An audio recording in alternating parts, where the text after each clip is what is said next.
भाइयों, मैं धर्मपाल मलिक जींद से हूँ। आज की हमारी वीडियो का विषय है रांगड़ राजपूत और हरियाणा। भाइयों, ये हरियाणा प्राचीन काल से भारत का एक प्रदेश रहा है। किसी जमाने में यहाँ सरस्वती नदी बहती थी और कहते हैं सरस्वती के किनारे ही वेदों की रचना हुई थी। यहीं पर महाभारत का युद्ध लड़ा गया था, जो आज तक के इतिहास के अंदर सबसे बड़ा युद्ध है। एक कहावत भी, अगर कहीं झगड़ा हो रहा हो बंद नहीं करें तो कहते हैं कि बंद भी करो, अब क्यों महाभारत कर दी। इसलिए ये महाभारत का प्रदेश है, कुरुक्षेत्र यहीं पर है और जो कि सारी दुनिया के अंदर प्रसिद्ध है। लेकिन अब जब हम महाभारत को पढ़ते हैं तो महाभारत के अंदर न तो जाट शब्द आता है न राजपूत शब्द आता है, बल्कि 4 वर्णों का जिक्र किया गया है। ये 4 वर्ण हैं ब्राह्मण, राजपूत, वैश्य और शूद्र। मैं आपको ये बता दूं, ये शब्द आए कहाँ से। ये इस शरीर की रचना से ही लिए गए हैं। जैसे गर्दन से ऊपर का भाग जो है उसके अंदर हमारी आंख है, नाक है, कान है, जीभ है, दिमाग है और यहाँ तक कि जो तीसरा नेत्र या रूह भी, आत्मा भी यहीं इसी ऊपरले पोर्शन में है, दोनों आंखों के बीच के अंदर, कहते हैं विद्वान आदमी। इसलिए शरीर के इस पोर्शन को ब्राह्मण कहा गया है और क्योंकि सभी ज्ञान इंद्रियां शरीर के इसी पोर्शन के अंदर है। इसी प्रकार के शरीर के अंदर 2 भुजाएं हैं। शरीर की दोनों हाथ जो है वो शरीर की रक्षा करने के लिए हैं, डिफेंस करते हैं वो आदमी का। जैसे कोई भी अगर हमारे ऊपर अटैक करता तो हम सबसे पहले हाथ हटाते हैं, या हम फिसल कर गिरते हैं या कहीं भी ठोकर लग कर गिरते हैं तो हम अपने हाथों का प्रयोग करते हैं। हाथ डिफेंस का काम करते हैं। इसलिए जो है हाथों से जो अक्षत्रिय शब्द लिया गया जो डिफेंस का काम करे। ब्राह्मण के तौर पर जो दिमाग का काम करते हैं, जैसे आजकल के वकील, प्रोफेसर इत्यादि, और डिफेंस में जैसे आजकल की आर्मी और जो है पुलिस वगैरह। इसी प्रकार फिर नीचे आता है आदमी का पेट, जिसको उदर कहते हैं।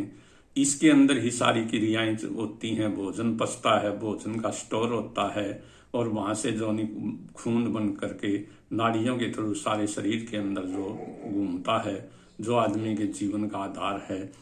इसलिए इसे वैश्य कहा गया है। वैश्य वो होते थे जो खेती का काम करते थे और व्यापार करते थे।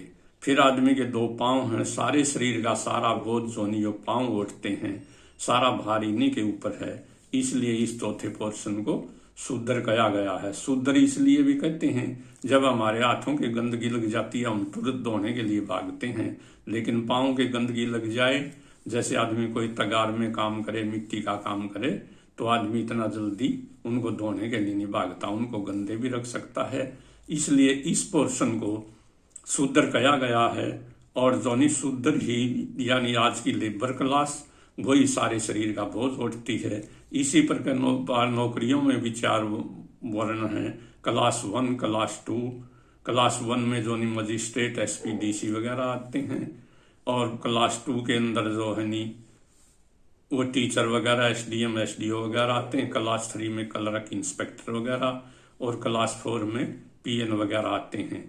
ये वर्गीकरण सब जो इसी से लिया गया है। अब हम आगे चलते हैं। इन्हीं अक्षत्रिय शब्द से ही जो राजपूत, अहीर, जाट, गुज्जर, अहीर, जाट और गुज्जर शब्द निकला है। चौधरी चरण सिंह जो भारत के पूर्व प्रधानमंत्री रहे हैं, आजकल भगवान को प्यारे हो गए, वो कहा करते थे कि आजकल डेमोक्रेसी का, जमहूरियत का युग है और आज हमें एक संगठन बनाने की जरूरत है जिसके अंदर अजगर हो, अहीर, जाट और गुज्जर, और क्योंकि वो वोट का राज है और चारों का इकट्ठा होना जरूरी है। और ये इन चारों का ओरिजिन एक ही है। ये चारों जातियां अक्षत्रियों से निकली हैं और उसका सबूत ये इन चारों के गोत मिलते हैं। जैसे तोमर, चौहान, सरोहा और नडू, बहुत से गोत ऐसे हैं जो नहीं चारों जातियों के अंदर मिलते, जो चारों जातियों के अंदर मिलते हैं। इसलिए यही चौधरी चरण सिंह का सपना था और यही चौधरी छोटू राम का आज़ादी से पहले सपना था। चौधरी छोटू राम कहा करते थे, न रहे अपनों से बेगाना इसमें खैर है तेरी, कि सभी मिलकर रहो। धर्म के रिश्ते की बजाय खून का रिश्ता ज़्यादा मजबूत होता है। हमारा डीएनए एक है, हमारा खून एक है। और चौधरी छोटू राम का जो वोट बैंक था उसमें खेती करने वाली जमीन वाली सभी जातियां थी, जिनमें हरियाणा के जाट और रांगड़ जोनी वो मुख्य थे। ये दोनों चौधरी छोटू राम के फॉलोअर थे, क्योंकि दोनों ही का पेशा एक जैसा था। दोनों जोनी या तो खेती करते थे या आर्मी में लगते थे, पुलिस का काम करते थे। दोनों मार्शल कम्युनिटी थे। इसलिए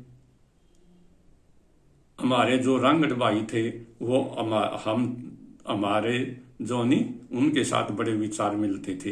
अब आता राजपूत शब्द। भाइयों 647 ईस्वी तक उत्तरी भारत का जोनी सबसे बड़ा राजा हर्षवर्धन था, जिसकी 647 के अंदर मृत्यु हो गई।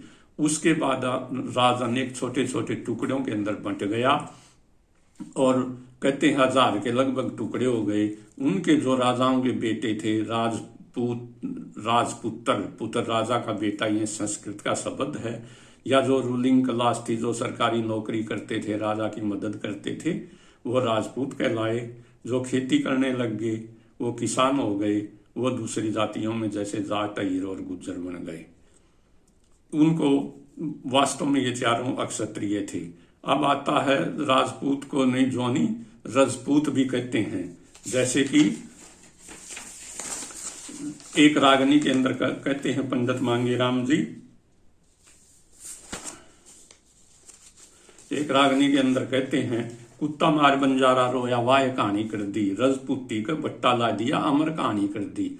तो ये रजपूत की जो है नी, रज मैंने होता है मिट्टी, धूल, धरती। जो धरती पुत्र हो उसको भी रजपूत कहते हैं। यानी जाट जो और राजपूत जो नहीं यहाँ के ओरिजिनल सिटीजन थे, वो धरती पुत्र हैं, वो कहीं बाहर से नहीं आए। इसलिए धरती के मालिक थे वो, इसलिए उनको रजपूत कहते थे। और जोनी डिस्ट्रिक्ट हिसार का कलेक्टर ऑफिसर हुआ है मिस्टर एस ब्राउन। उसने 15 दिसंबर 1842 को अपनी रिपोर्ट के अंदर लिखा था कि जाट और रांगड़, सांगवान और सोराण जोनी डिस्ट्रिक्ट हिसार के ओरिजिनल सिटीजन हैं, ओरिजिनल वासिंदे हैं। और जोनी ये सांगवान और सोराण जोनी जाटों की बहुत बड़ी खाप है। ये जाटों के गोत हैं। दादरी के आसपास सांगवान ज्यादा है और लुहारू के आसपास सोराण ज्यादा है। इसलिए ये सिद्ध करता है कि रांगड़ राजपूत और जाट जोनी वो यहाँ के मूल निवासी थे। उसके बाद आता है रांगड़।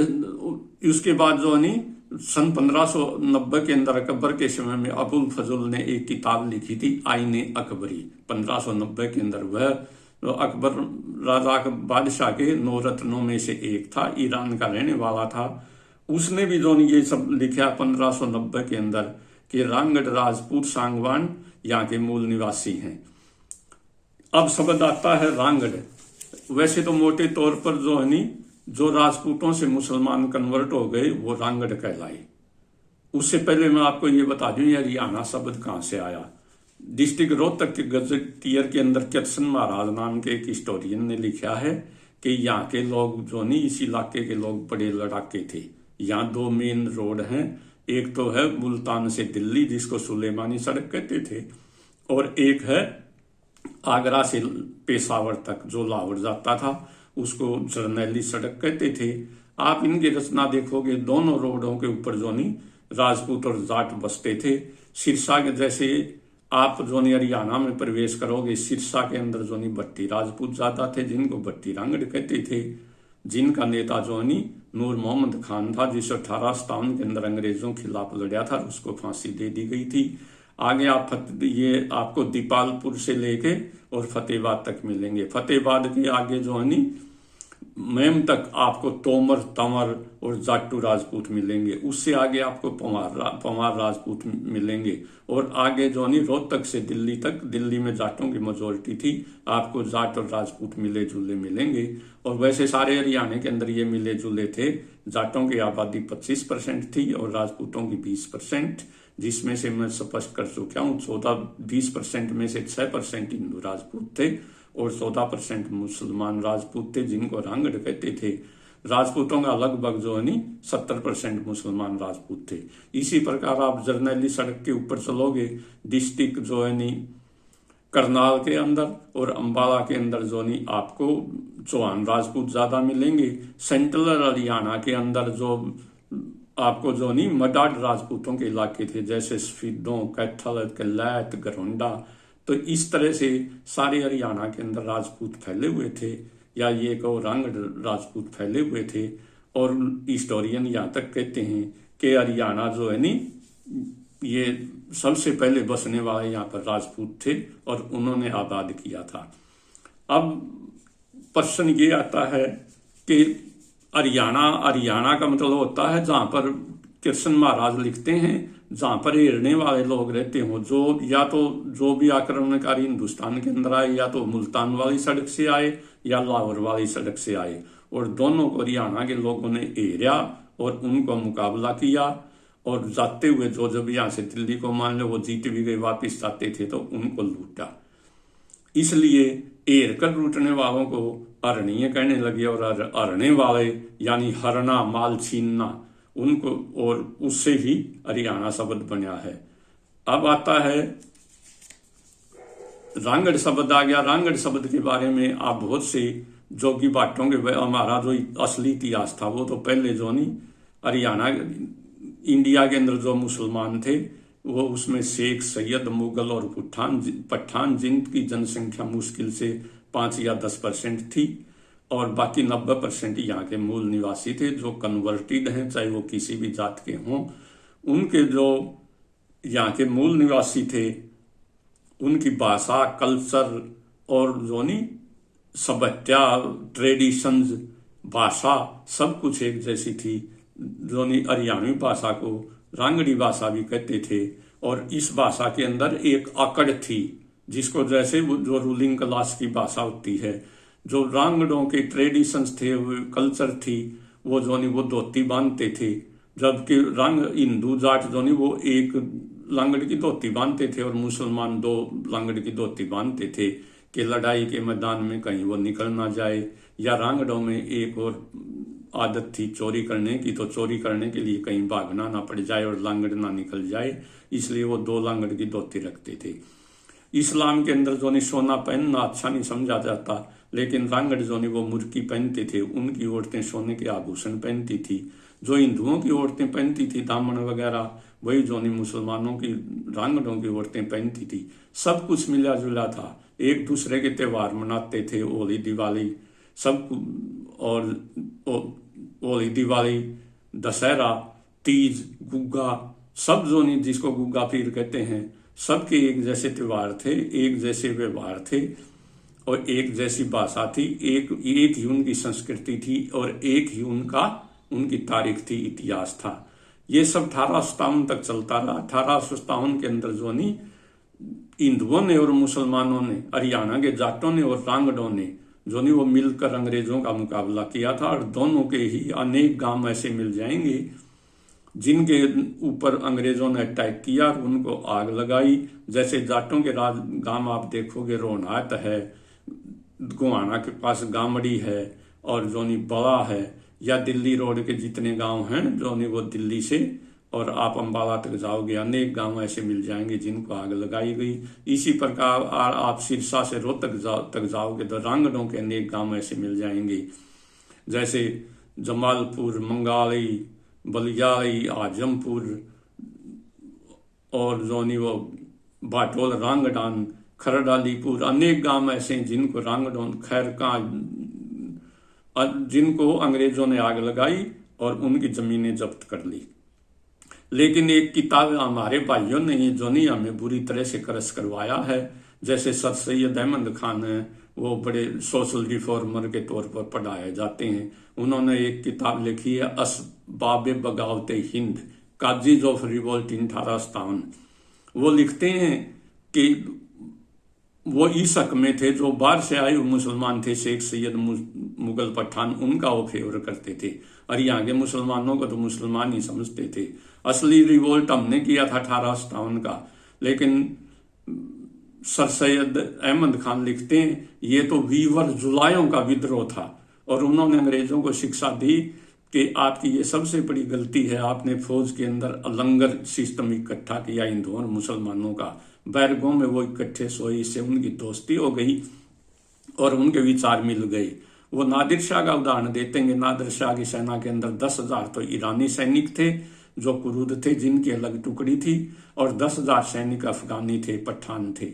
अगर ईरान के अंदर कोई झगड़ा पड़ता, जनता रिवोल्ट करती, तो अफगानी जाके जनता को रगड़ा लगाते थे, और अफगानिस्तान के इलाके में कोई रिवोल्ट होता तो कुर्द आके उनको रगड़ा लगाते थे।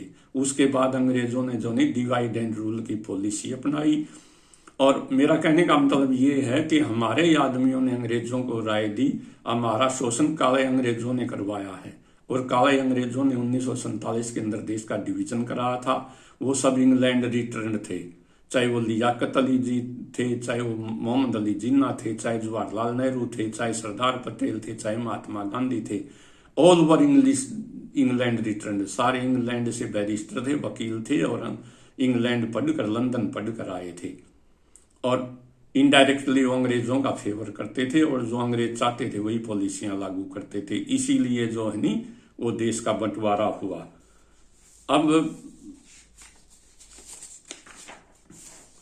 अब मैं आता हूं कि हिंदुस्तान के अंदर बहुत से भाई मेरे से पूछते हैं कि इस्लाम कैसे फैला, हम मुसलमान कैसे बने।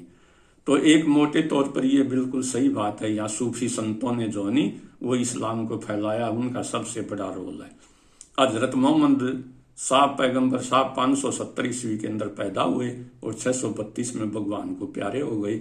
लेकिन मैं यहाँ ये स्पष्ट कर दूं कि हिंदुस्तान के अंदर पहली मस्जिद 629 में बनी थी, केरल के अंदर। अरब के व्यापारी आते थे, जब मानसून इधर आती तो वो मानसून के साथ किश्तियों के अंदर व्यापार करने के लिए आते थे, और वो सबसे पहले केरल में आते थे समुद्र के थ्रू, और जब वो मानसून वापिस आती थी वापिस जाया करते थे। इसलिए वो 2-3, जब बारिश का मौसम होता 2-3 महीने हिंदुस्तान के अंदर रुका करते थे, और उन्होंने अपनी इबादत करने के लिए मस्जिद की मांग की। और केरल का राजा चेरामन था, उसने अरब व्यापारियों के लिए सबसे पहले जो मस्जिद बनवाई, वो जिसमें आज भी नमाज पढ़ी जाती है, और उसके अंदर जो है उस मस्जिद का नाम भी चेरामन मस्जिद है। ये केरल में है, सन 629 के अंदर बनी थी। हरियाणा के अंदर सबसे ये बिल्कुल स्पष्ट बात है, यहाँ 12 साल तक आसी के अंदर बाबा फरीद रहे, आसी के अंदर 4 कुतुब है, कलंदर साहब है पानीपत में, निजामुद्दीन औलिया और जोनी मोइनुद्दीन चिश्ती अजमेर वाले ने सबसे बड़ा धर्म का प्रसार किया, इसमें कोई दो राय नहीं है। लेकिन अकेला इसी से नहीं फैला। मैं आपको फिरोज शाह तुगलक का राज्य था 1351 से 1388। सबसे पहले कायम खानी मुसलमान जोनी 80 के अंदर फिरोज शाह तुगलक ने बनाए थे। कायम सिंह उर्फ करम सिंह जोनी चौहान को उसने इस्लाम कबूल करवाया, और जोनी तब से कायम खानी मुसलमान है। ये घटना 1353 की है। 1376 के अंदर फिरोज शाह तुगलक ने ही जो मेव भाई है, हमारे मेवात का इलाका है जिनको मेव राजपूत कहते हैं, उनको जोनी इस्लाम कबूल करवाया। उनका जोनी खानजादा, उनका मेव में से ही उनका एक वो बनाया, गवर्नर बनाया। इसी प्रकार जोनी डेंजली बिट सिंह ने किताब लिखी दी पंजाब कास्ट, उसके अंदर जो है ये लिखा है कि समाना के अंदर सबसे पहले मडार राजपूतों को फिरोज शाह तुगलक ने जो इस्लाम कबूल करवाया था। फिरोज शाह तुगलक पहला ऐसा शासक था जिसने इस्लाम राज्य को सुन्नी स्टेट बनाया, राज्य का धर्म सुन्नी धर्म बनाया, और जोनी उसने तलवार का भी प्रयोग किया। गोहाना के अंदर ब्राह्मणों के उसने जब ये कहा मंदिरों में मूर्ति पूजा मत करो, बुत परस्ती मत करो, वो नहीं माने तो ब्राह्मणों के हाथ कटवा दिए थे। इसी हरियाणा में गोहाना के अंदर फिरोज शाह तुगलक ने। फिरोज शाह तुगलक ही ऐसा पहला शासक था जिसने हरियाणा के अंदर जजिया कर लगाया था। इसी प्रकार से जब बहुत से जो नहीं, हमारा इतिहास तो जोगी भाटों का असली इतिहास तो जो नहीं, वो पहले मुगलों ने जला दिया, फिर जो नहीं अंग्रेजों ने जला दिया। अगर एक जोगी भाट जो नहीं, वो तोड़ मरोड़ कर इतिहास को पेश किया गया है, डिस्टोर्टेड हिस्ट्री जिसको कहते हैं। तो कैसे इतिहास को तोड़ा मरोड़ा जाता, मैं आपको एक छोटा उदाहरण देता हूं। जब एक जोगी भाट जो नहीं, वो राजपूतों के अंदर जाता, रांगड़ राजपूतों में, वो कहा करता रांगड़ रणगढ़, जो रण के जिनका घर ही रण का मैदान है, रांगड़ जो रण, जो घड़े ही रण के लिए जो केवल लड़ने के लिए भगवान ने बनाए, उनको रणगढ़ कहते हैं। रांगड़ जो दूसरों के रगड़ा लगाते हैं, उन्हें रांगड़ कहते हैं। और रांगड़ खुश होकर बड़ा इनाम देते थे। वही जो जोगी भाट जब जो जाटों के गांव में जाता, तो वो कहा करता था रांगड़ गढ़ना भाइयों, गढ़ना गढ़ना हरियाणा में कहेंगे, मानना गढ़ना पड़ेगा, किसी की पिटाई करना। रांगड़ जो रण में गढ़े गए, अब जो लड़ाई में हार के आ गए। और फिर उन्होंने जो नहीं, मुसलमानों ने उनको जबरदस्ती जो नहीं मुसलमान बना दिया, या हिंदुओं ने, ब्राह्मणों ने उनको एक्सेप्ट नहीं किया। तुमने तो मुसलमानों का खाना खा लिया, तुम लड़ाई में हार गए थे, तो इसलिए उनको रांगड़ कहते हैं। तो सच्चाई कहीं इनके बीच की है भाइयों। इसके अंदर जो नहीं, इस्लाम को फैलने में सूफी संतों का भी हाथ है, राजा महाराजाओं का, बादशाहों का भी हाथ है। एक और फैक्टर है, ये कहते हैं जमीन के लिए बनाए गए, ये सच्चाई है जमीन का ये नहीं जागीरें दी गई, बल्कि अपनी जमीन को बचाने के लिए अकाल पड़ते थे। जब मालिया भरा नहीं जाता था, शक्ति से मालिया इकट्ठा किया जाता था। हिंदू धर्म के अंदर अनटचेबिलिटी, छुआछूत है, इसलिए नीची जातियों ने जो नहीं, वो दलित भाइयों ने, शेड्यूल ट्राइब के लोगों ने सबसे पहले इस्लाम को कबूल किया। और इसका सबसे बड़ा उदाहरण है पाकिस्तान का पहला जो था कानून मंत्री था मंडल साहब, जोगिंद्र नाथ मंडल, वो हिंदू था और दलित था। तो दलित ये समझते थे हमारे मुसलमान हमें बराबर का भाई समझते हैं, और हिंदू जो हमें नीचा समझते हैं। इसलिए दलित भाइयों ने जो नहीं, वो इस्लाम को कबूल सबसे पहले किया। जो बादशाह आता था और जमीन वाली जातियों का, जैसे जाट या राजपूत थे, मालिया नहीं भरा जाता था, तो वो उनको कहता था इनकी जमीन खोस के इन दलित भाइयों को, मुसलमान भाइयों को दे दो। अपनी जमीन को बचाने के लिए बहुत से गांव ऐसे हैं जिन्होंने इस्लाम को कबूल किया और अपनी जमीन को बचाया। क्योंकि एसएन सेन लिखता कि आदमी को 4 चीजें सबसे प्यारी होती हैं। सबसे पहले उसका धर्म, फिर उसका ओनर इज्जत, फिर उसकी जान, लाइफ, और फिर उसकी प्रॉपर्टी। इन 4 चीजों को बचाने के लिए आदमी कुछ भी कर सकता है। इसी प्रकार से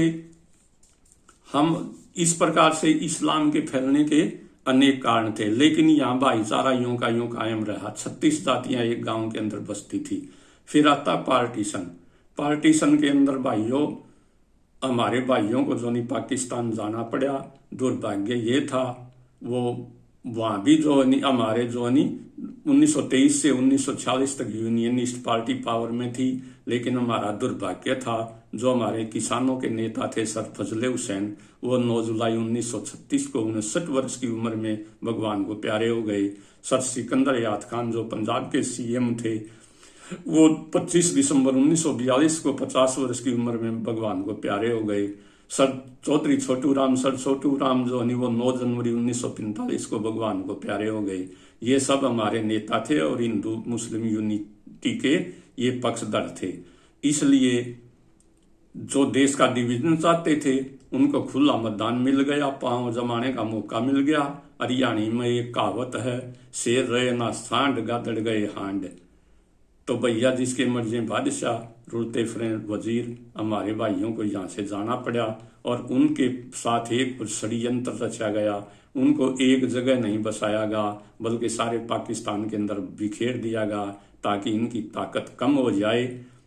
और आज उनको जो नहीं राज करने वाले आदमियों को पनाहगार तक कहा गया। ये देश का बड़ा दुर्भाग्य था। लेकिन हमें बड़ी खुशी है, हमारे भाई आज भी वहाँ पर रांगड़ी भाषा को, हरियाणवी भाषा को और अपनी राजपूती को कायम किए रखे हुए हैं। क्योंकि आदमी का नेचर और सिग्नेचर कभी नहीं बदलते। आज भी उनकी स्वभाव में अकड़ है, आज भी वही राजपूती शान है। आज भी वो फौज में जो नौकरी करते हैं, पहले वाली शान तो नहीं रही, लेकिन समय आएगा।